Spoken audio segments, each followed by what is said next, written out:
Hi guys, welcome back to another GGF mod build video. Now today we're going to go over a build we just completed just in time for the Z270 launch date release. So it's a few days to go before January 4th is when all the mass companies are releasing the Z270 boards. Intel's got their chips already. So we thought we'll do a little build sort of focused around the ASRock Extreme 4 board. I really do like this board. We've got a unboxing overview and testing video. I'm not sure whether I'll schedule that before or after this, probably before this video. So you may have already seen that anyway, but let's just talk about this build. I just wanted to do something clean, simple, keep our components relatively cheap, because the whole point, or I think this Extreme 4, this board is sort of not like your real budget board, but it's sort of a medium, well-priced board at $250 Australian. I think that's a really good price. So I've tried to keep everything sort of around that sort of price point. So I haven't gone with quite a SLI, crazy graphics, crazy CPU and so on. So the CPU is a 7600K, which in my testing I got up to 5 gigahertz in this board. So that was really, really nice as well. So we'll just take off the tempered side panel. So I spent a few days on this build. We'll just go over the hardware. Some of the sponsors I got on board for this on this build were Team Group. If you saw recently, I recently did a sort of a testing on their new Nighthawk RAM. I really love that RAM, so I had that on hand. So I wanted to use that as well for this build. I also hit them up for some SSDs. You might just see them. Very, very hard to mount SSDs once I added this custom back in the 303. And you're probably wondering why I did this custom back. Mainly because I could add some plexi, opal plexi on the back, which allowed me to make it completely light up. So by adding a nice 5mm thick bit of opal plexi, by putting some vinyl stickers on it, painting it over it, pulling off those stickers, I could then emit light from the back, and all this area here, the Z270 Extreme 4, you can just see it behind the Barrow reservoirs. It does light up. That's all RGB. And also around the pass-throughs, I put it an extra sort of a little round circle sticker before I painted it, just so when I peel that off, the pass-throughs all sort of light up around there, and they're RGB as well. So moving back onto the SSDs, you can just see them on the front. That was really the last spot I had on the inside. On the front, Team Group also threw in some of their dark L3 SSDs, and they matched the build really nice as well. I already had the 1070 Founders Edition video card from another project, and also Barrow water cooling was a new sponsor for this project. You probably saw a few days or probably a week or two ago now, I did the Barrow sort of unboxing of all their gear I received. So we used that for the build. Of course, the ASRock Extreme 4, as you can see, just matches perfectly with this build. There's not too many boards you could just go out there, 250 Australian, and get such a nice looking board like this to especially go into a build like this. I wanted to keep it all white. I really do like builds, hence why I picked up the InWin 303 case. The only issue with the InWin 303 is it's really nice and white on the outside, but inside is all black. So around your motherboard tray, this rad area is all black. I wanted to paint all of it white just to keep the whole sort of theme going. So that's what I ended up doing, and I ended up going with the Barrow T-Virus reservoirs. If you checked out the unboxing, I wasn't sure if I was going to go with them or the other Barrow reservoirs they sent me, and I'm actually glad I went with the T-Virus ones. Although I'm not using them for the right sort of purpose, having the UV coolant and the UV cathode in there, I just went with them because they're slightly thinner, and to get two in there just worked out perfectly. Some of the mods I did on this build, not too many, probably the main one you're seeing is the front. You're not sure if you can pick it up there, but it's just about a 3mm, 2mm thick bit of white acrylic.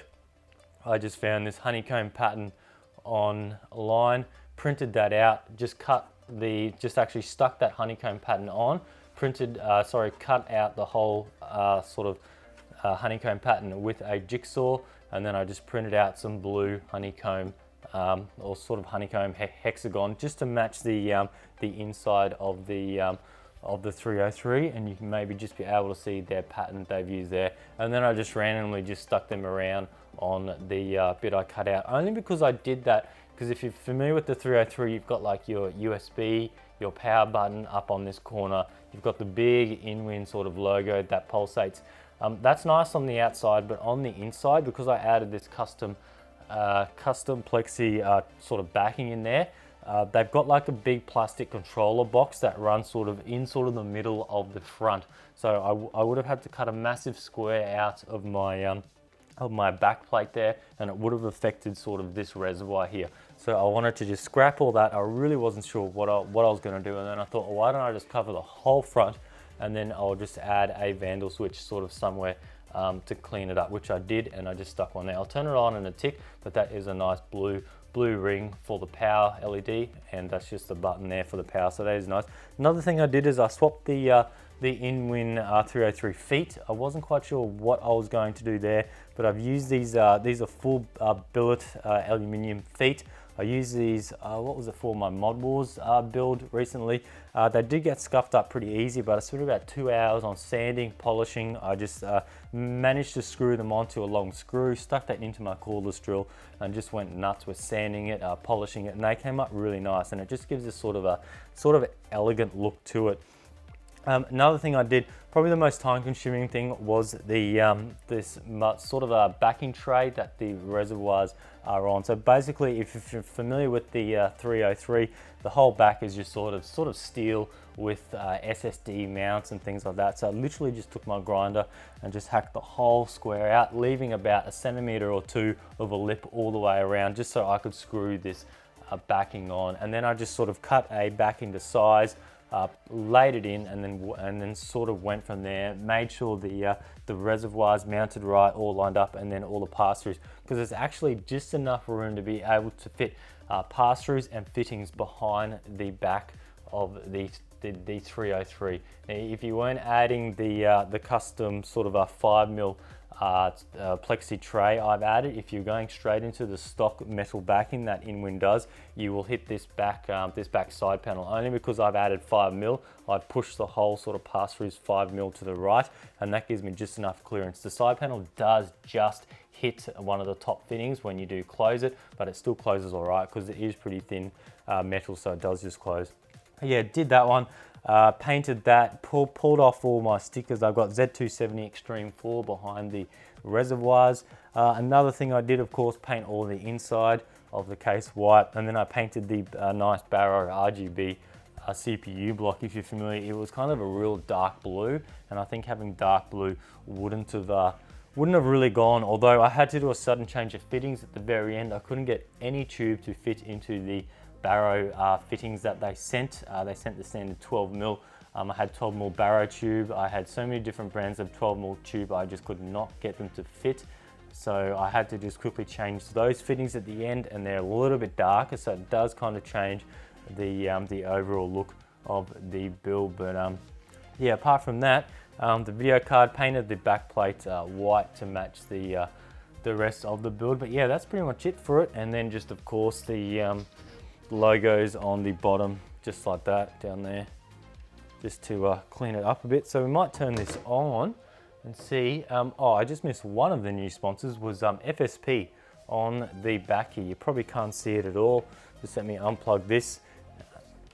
Been doing power supplies for a long time. They're actually an OEM, so many other companies that do release power supplies, no doubt some of them will have FSP internals. So that's a nice unit there. That's the Hydro G. They come with different stickers on the side, so they come with a red or a green, depending if your system's like Intel, and they have a blue Intel, AMD, or Nvidia, which is just a nice little touch. All right, so let's just turn this on. It's going to be noisy. The fans are high static pressure, so they're a bit noisy.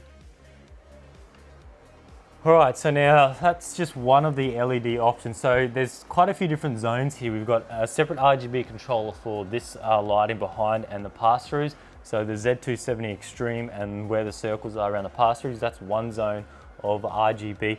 We've got the CPU block is another zone of RGB. I can change that to any color I want, any pattern, any sort of style. And I've also added another strip just under this lip here, and that is another RGB zone. And then I guess the fourth RGB zone, if you want to call it a zone, is on the ASRock Extreme 4 board. It doesn't sort of show out as much because I've got so much other lighting going on here, but yeah, you've got the RGB on the top of the I/O cover there, you've got the audio down the bottom, and then on the chipset heatsink there's a bit of RGB there.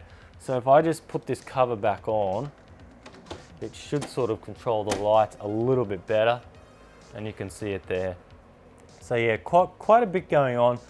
Just a nice simple clean build, and then I can turn any of the lights off. I won't go through the lighting now. I'll probably just put some slides up while I'm talking about this of the different lighting and the different modes. The only issue is all my RGB controllers use the same remote. So if I was to press, say, a color now, all of them would change. If I was to change a style, maybe two might change, one might stay, depending on where the remotes are positioned, sorry, the controllers are positioned in the case, and if they all pick up the signal change on the remote.